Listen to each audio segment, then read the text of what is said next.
เติมมาเบิ่งใกล้ๆมึงเนี่ยตัวเขาจะเป็นหัก เขาออกงอกหมดเลย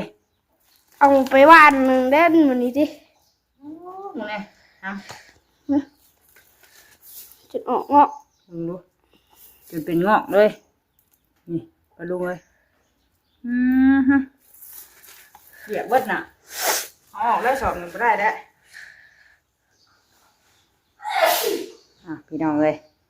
เปิดภาพเปิดคลิปอยู่วันนี้จังช่างจามเชื่อนอยู่ในผู้โอ้ในห้องผู้โอ้ยสองไอ้น้องเพิ่นจักซอยกันเฮ็ดอีสังลุกกุ๊กกัวอยู่ปะลุงเอ้ยบาดนี้ไอ้เตอร์ไอ้ตาหลังจากที่ว่าเพิ่นให้แม่ย้ายเข่าออกไปจากห้องเพิ่นอยากนอนแยกห้องพี่น้องเอ้ยเนาะตอนนี้ก็ยังนอนกับแม่อยู่เนาะบัดนี้บัดอยากให้แม่เอาเข่าออกแม่สิย่อได้บ่อยากให้แม่เอาเข่าออกจากห้องนี้เพราะว่าเฮาเอาเข่าไว้อยู่ในห้องนี้พี่น้องเอ้ยเนาะมันบ่แม่นแต่เข่าหั่นแหละจักมีหยังเฮาก็เก็บเขาไว้นี่เพราะว่าในครัวก็เวลาฝนตกมาแหละฝนสาดเนาะฝนตกมาแล้วฝนพาเข้ามาแล้วฝนสาดมันไว้หยังบ่ได้เลยพี่น้องเอ้ยในครัวเฮาก็ได้เนาะเพราะว่าในครัวน่ะมันยังโล่งอยู่เด้ไอ้เตอร์ว่าอยากให้แม่เอาเข่าออกอยากนอนคนเดียวพุ่นน่ะใหญ่เป็นผู้บ่าวแล้วลูกชายกับปลาดุงเอ้ยบัดนี้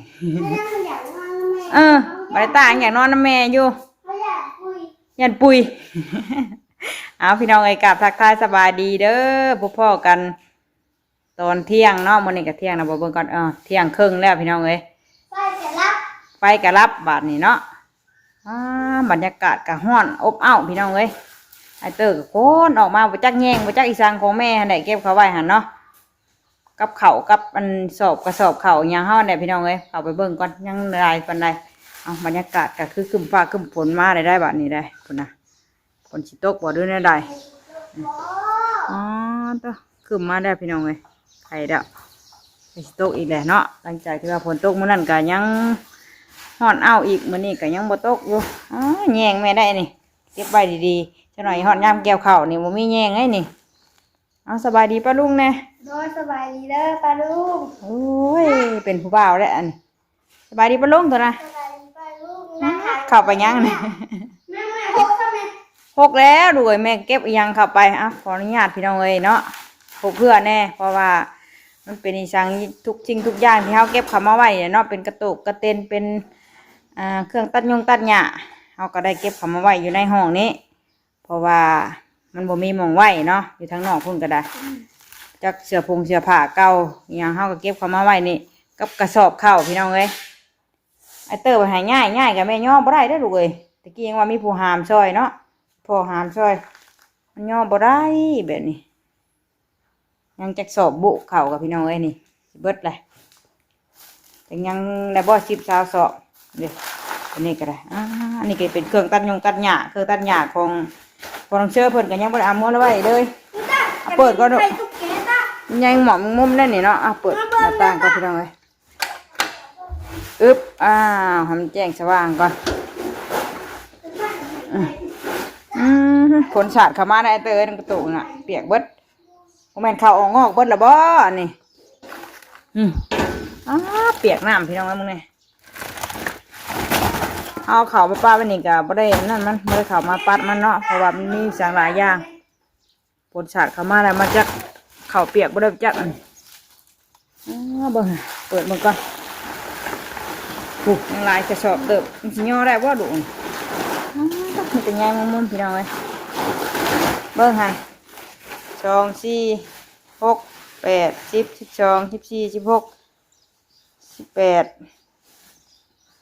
9 20 11 12 13กระสอบว้ายข้าวยังซาปลายเดี๋ยวขึ้นไปดุมันสิเจินมันง่ายบ่ได้แล้วลูกเอ้ยถ้าอันนั้นพุ่นแหละมีผู้มาย่อช่วยพุ่นได้แต่ง่ายกะมื้อนี้คือสิบ่ได้นั่นดอกปัดออกให้มันแปลนซื่อปัดใหญ่หมองมุมออกก็ซื่อได้ลูกเอ้ยเพิ่นใหญ่เป็นผู้บ่าวได้ปลาดุงเอ้ยอยากใหญ่ห้องเลยอยากแยกห้องนอนกับแม่เลยไปพ่อมาก่อนจังเรามาตอนไหนให้เรามาย่อช่วยบ่แม่ย่อบ่ได้ได้นี่ผู้เดียวนี่ย่อไว้ก็บ่มีหม่องเก็บข้าวกะบ่มีเหล้าเก็บมีอยู่เหล้าเพื่อนเทิงกะเฮาแยกปันกันเด้ แยกกระเบื้องนางเลยเด้ก็จะเอาไปไว้ใช้ให้แม่เอาไว้ใช้อันนี้โอ้ยลูกชายกะบอกแม่หลายมือแต่โดนได้ละเพิ่นบอกกับพี่น้องแม่ว่าบ่เผาก็ยาถ้าพ่อเพิ่นว่างก่อนบอกเพิ่นถ้าพ่อยามมาตอนไหนก็จังให้เราย่อข้าวออกแล้วจังแม่จังปัดจังกวาดให้ว่ะมือนี่ผัดว่าอดบ่ล้นทนบ่ได้มามั่งมามันนั่นเองแหละพี่น้องเอ้ยมาง่ายกระสอบมาง่ายอันนี้ออกไปเด้โอ้ตะกงตะกะเอาเก็บออกมาปัดให้มันเป็นก่อนจ้ะปัดออกก่อนหน่อยหนึ่งเนาะให้มันเป็นเพราะมันนั่นก่อนพี่น้องเอ้ยนี่จะอีกสังยาตอกมัดคงมัดเข่าเฮาเต็มปึ้งเยอะนี่นะโอ้ยก็สิเมียนใจมันบ่มีหม่องเก็บเลยเดี๋ยวไปมัดเข่าอีกอันนี้ก็ได้มัดต่อมัดเข่ามันเดือมันสั่นเนาะมันสั่นเฮาบ่ได้แม่นวันเดือดอกเฮาบ่ได้ไปมัดมันจ่อยผดจักมันสั่นทีนี้ให้เต็กได้สิยากได้บ่มีฮอดผู้เอาตอกให้ได้บ่เลยเก็บออกมาก่อนลูกเดี๋ยวแม่ปัดนี่ออกก่อนเบิ่งก่อนมันสิย่อไว้ใช้เพิ่นบอกให้เอามาไว้นอกนี่พี่น้องเอ้ยเนาะไอ้เติมเพิ่นให้เอามาไว้นอกนี่ให้กระเต็กแล้วนกให้กินแล้วนกก็อยากเจาะเนาะเอาสั่งออกสั่งมายาแล้วมาปิโอ้ยเก็บเบิ่งก่อนเอาเก็บออกชงเสือขาดอันเก้าเก็บเข้ามาไว้นี่ของหนึ่งของอย่างลูกเต้านี่เดียวเอาเก็บไว้ก่อนใครมาหรือบ่คือหุ่งจะโทรศัพท์เลยจังไม่ได้จากนี่ก็ว่าสิไปตัดเข่าไปตัดโบเป็นกันยังไม่ได้อาบน้ำแปลงจะใช้ได้ดูบ่เราออกมาเบิ่งเลยเตยแมงมุมเห็ดห้างเถอะวุ้นผู้อยากให้มันงงน่ะเป็นชิปเจ้าตัวหัว ใครมาเลยได้น่ะมาเดี๋ยวค่ะพ่อได้ไงมุมน่ะมันเห็ดห้างใช่เลยเพราะว่าห่อเข่ามาไหวเด้มันก็จะหกเพื่อนเนี่ยแล้วเนาะพามาม่างห้างหนูก่อนพี่น้องเอ้ยห้างหนูห้างอันแมงมุมก่อนทีน่ะ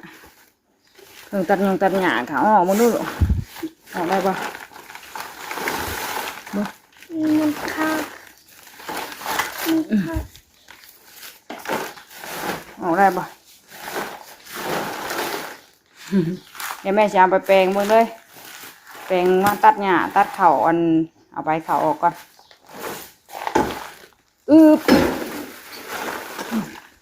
บริมีเครื่องซ่านหน่อยพี่น้อยเนาะถั่วบ่วงกับมีซ้ำไส้เห็นแหละมันเตอร์กับบริมีอย่างเนาะอันแรกมันคลองอ่ะกดรถเอามาจากเพื่อนใหญ่พุ่งเอามาซ้ำที่ว่าไส้เพราะว่าเขาออกมาแล้วก็มีเงินมีคำเขาก็หาซื้อเอาไหมเนาะยังบ่มีอย่างเลยถั่วบ่วงโอ้มีแต่ซ้ำที่เขาใส่อยู่มือนี่แหละนี่กระตุกก็ไม่ทันนี่แหละอ่ะตุกกระเต็นก็ได้2 4 6ใบใช่เอาปัดก่อนพี่น้องเลยเนาะเก็บกวดก่อนเอาออกตรงเสื้อผ้าเก่านะไม่เก็บไว้หาเลยเอาพัดลมห่างเดี๋ยวจังไปหาจอดเบิ้งได้บ่นี่ได้เก็บก่อนพี่น้องเลยเก็บกวดออกซื้อดอกสงสัยสิบ่ได้ย่อว่าไม่ย่อบ่ได้ไม่เจ็บแอวได้ดุย่อลายก็บ่ได้ได้เลยเข่าก็ยังเดือดเท่านี้พี่น้องเลยเนาะเข่าเฮาก็ได้ประมาณปั่นกันกะ50-60ได้บ่ดูได้ประมาณ40-50มันเลยเนาะ50ปลายค่ะสั่นกะทำฮอน60กันเนาะแต่ว่าเฮาก็เวลามีหันนี่เฮาก็ขายไปน้ำแน่ได้ใส่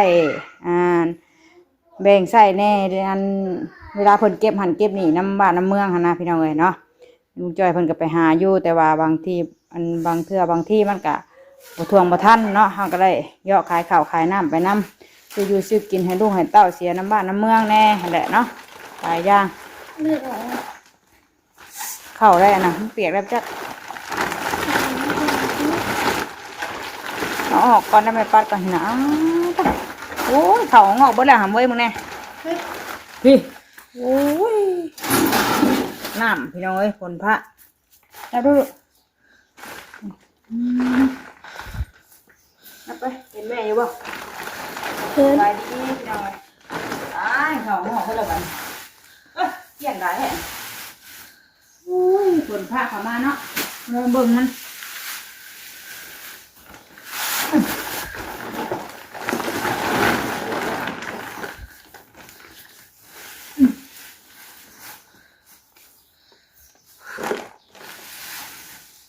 เละอยู่เปียกแล้ว เขาจะสิงอกดิ เอาเปียกนี่จะหลงงอกนะ ใส่ น่ะ ใส่ มันเป็นห่าง จุดเป็นห่างมันปลาลุงเลยเข่ากะ เติมมาเบิ่งใกล้ๆมันเนี่ยป้าตัว เขาจุดเป็นห่าง เอาออกงอกหมดเลย เอาไปวานหนึ่งเด่นวันนี้ดิ มึงเนี่ยท จุดออกงอก ำมึงดูจนเป็นงอกเลย นี่ปลาลุงเลยฮะเปียกเบิดน่ะเอาออกแล้วสอบมันไม่ได้ได้ ย่านเราเบิดสอบได้อเนี่ย ตัวนั้นก็คือกันบ่ นี่น่ะจุดออกหัก นี่ก็คือกันพี่น้องเอ้ยเพราะว่ามันแช่น้ำอยู่นี่เนาะมันเขาไปได้ไม้ห้องตัวนี้ตัวนั้นเราไม้ห้องอยู่เราต้องไม่แก้ออกมาได้ตัวนี้เอ้ย ทั้งสองเด้อแกออกมา ทำไมเตอร์บ่มาบุ่นวายเบิ่งห้องก็บ่เห็นครับอันนี้ แม่ย่าแม่อันย่านว่าอันเฮาบ่เบิ่งนะแม่เอ้ยอันเฮายังบ่ได้ส่วนมาเบิ่งนะแม่ย่านมันจนเป็นมิดเข่าอะจักถ้าเฮาบ่ได้เบิ่ง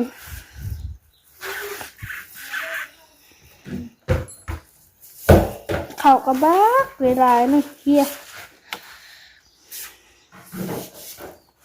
หมอกเบิดเนาะ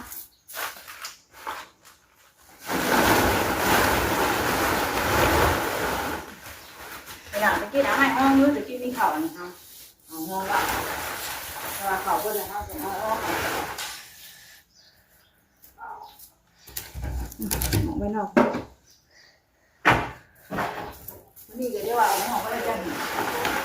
ทั้งรุมมันติ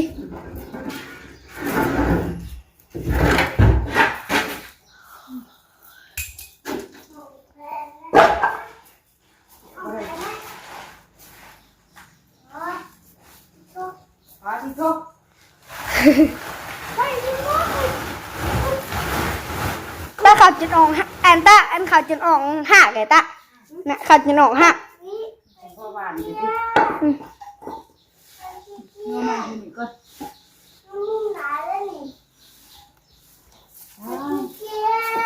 บอยเกลือเขาไก่ เบิ่งให้ลูกเบิ่งแน่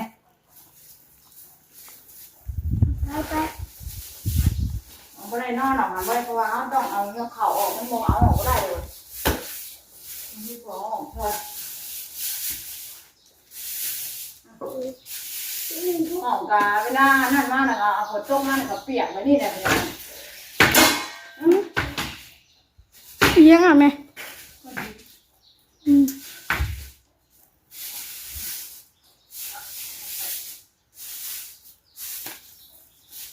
ให้ยาให้ออกก็เด้อเดี๋ยวนอนแก้เข่าออก แต่แปลกว่าเห็นว่าน้ำเข้าอีกค่ะ แม่นะตายก่อนลูกไป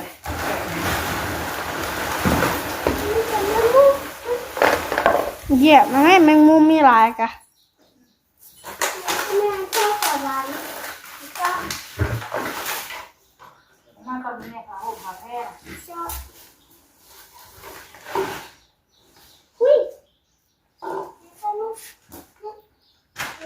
นาตาหนานั่นกะตะนะจนสิเหยียบนะทางหลังทางหลังทางหลัง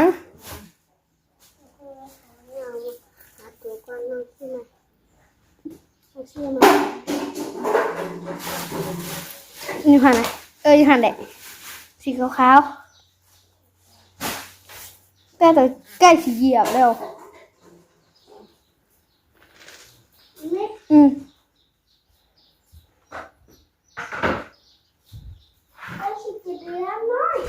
ใส่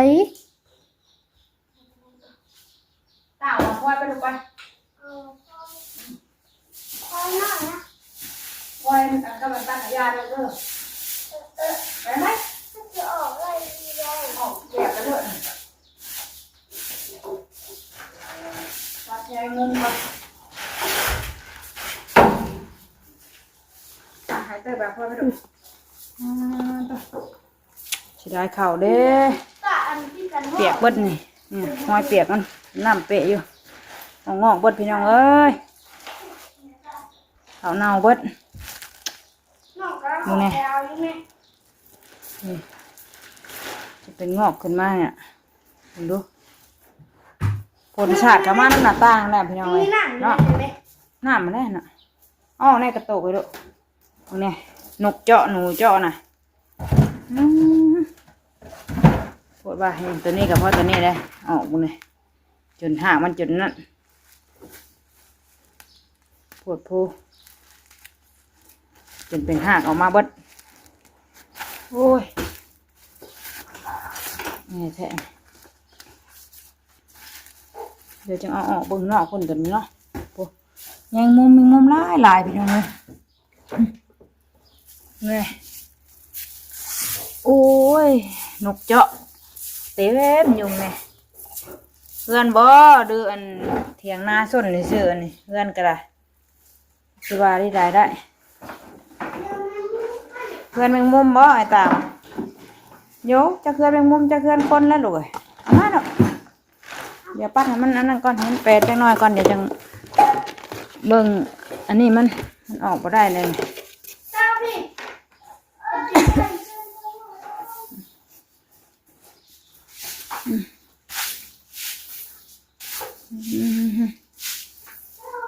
เปียกหมดเลย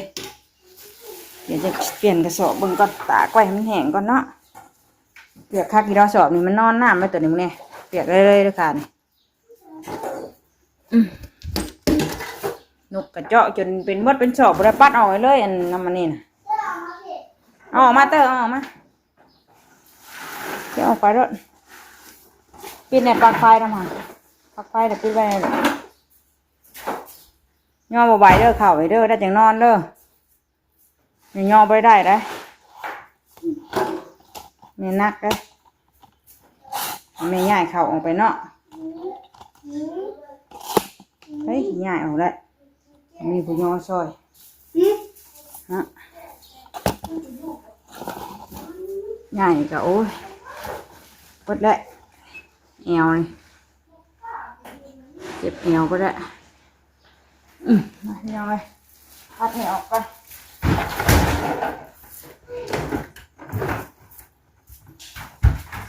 เจ้ามาเลยตักที่ไหนมาไป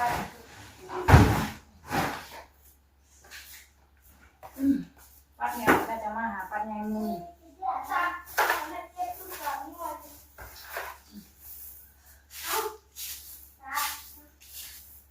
ทำบอลล่มนะใครเนี่ยทำลาฝนตกล่มแล้วโอ้ยไม่ได้คนอ่ะเอาแบ่งกันเนาะปีนี้เนี่ยแบ่งเข่ากันนะก็เลยมันมีหมองไหวยังไงมีหมองไหวก็เดินมาไหวนี้ไหวห้องนี้มีหมองเก็บเข่าไหวห้องนอนอย่างนอนห้องเดียวนั่นเปียกบดน้ำเปียกเปะอยู่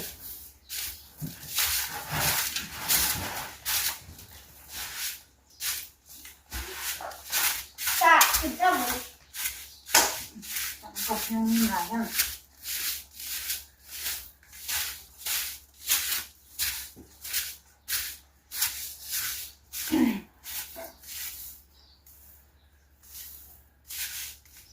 เขาจะเอาหักดิเดี๋ยวเถ่าใช้กระแยงใช้นั่นก่อนไว้เกลือไก่มันแต่ละมันนั่นก็ไว้เก็บไว้เกลือไก่ทีนี้เอากระตุกออกมา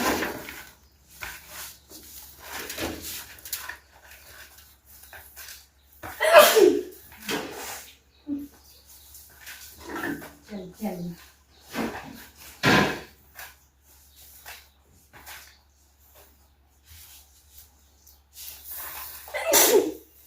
เอาเขาได้แล้วมันเหมือนทาง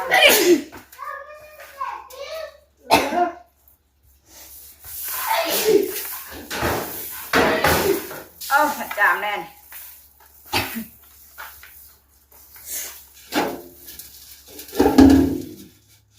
นี่ก็มี กันน้องนี่เดี๋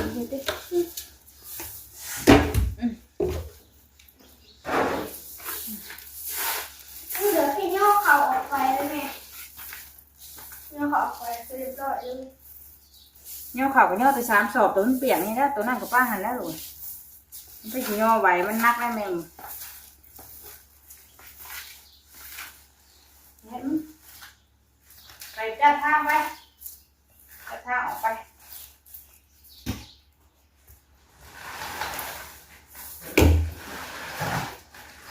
ที่ออกไป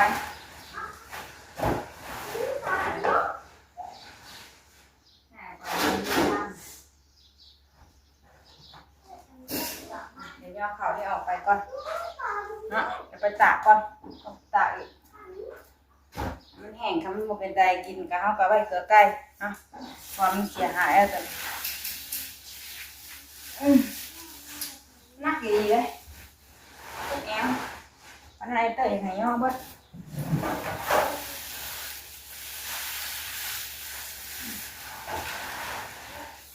ย่อไปได้ลูกเข่งเอาไป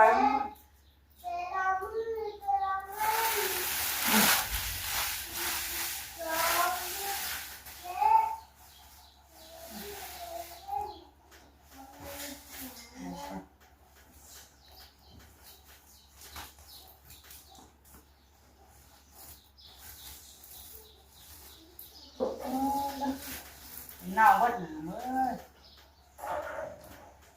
เดี๋ยวไปกินเขานอนไปกินเขานอนพี่นอนไม่ได้คุณท่าไม่ได้ง่ายไปนอนบนนั่นไป เดี๋ยวไปตากข้าวก่อนจ้ะเนาะตากข้าวก่อนข้าวมันจนอันนี้เบิดนี่ปลาดุงเอ้ยไข่เตอร์พวกเขามากับเด็กเขาถึงน้ำฝนเสียหายเบิดเลยนะแต่สิได้ข้าวรีบออกเบิดเลยไปต้องไปเกลือไก่ขนาดแล้วนี่มึงไงเป็นนี่ไปสันเดียวแมงเตอร์จบคลิปก่อนเดี๋ยวปัดเพื่อนก่อนพี่น้องเลยเนาะบอกไอเตอร์ว่าคือสิบแรวง่ายห่องอ่ะเด้อเพราะว่าไม่ย่อเข่าบ่ได้ดูเลยเด้อได้จังย่อได้จังเฮ็ดถามมีครูมาย่อช่วยก่อนไม่ย่อบ่ไหวได้เลยเนาะเดี๋ยวปัดทูนี่ก่อนพี่น้องเลยบัดนี้เนาะเดี๋ยวเอาเข่านี่ไปตากอีกเดี๋ยวจบคลิปก่อนเฮ็ดเวียกก่อนแต่ถ่ายคลิปให้ประดุงเบิ่งแน่แล้วก็คิดว่ามันสิบ่เปียกขนาดนี้โอ้น้ำตีนี่เตอร์ก็มีแต่น้ำอ่างอยู่เวลาฝนผ้าแล้วมันสาดเข้ามาน้ำหน้าต่างนี่พี่น้องเลยหน้าต่างเฮานี่จะเช็ดดีใดแก้ไขดีใดกับมันฝนหัวแน่ก็มันสาดเข้ามาแน่โอ้ยเนาะไปสาดเรียบปัดก่อนถูก่อนเอาคลิปนี้ก็มีอย่างไรมาเมียนเพื่อนเมียนชานพี่น้องเลยเนาะฝากเป็นกำลังใจให้แมงเตอร์คือเก่าเนาะที่สำคัญกับเบิ่งโฆษณาให้เด้อปลาดุงเด้อไปคลิปนี้ไปได้สบายดีลูก สบายดีเลยปลาดุง แล้วมันงุ้มไหลนะไหมไปใหญ่ขึ้นงุ้มไหลฮะ ไปตะเข่าก่อนปลาดุงเอ้ยนักจำหน่อยแล้วนักขับรถขายนะเปียก ไปได้สบายดี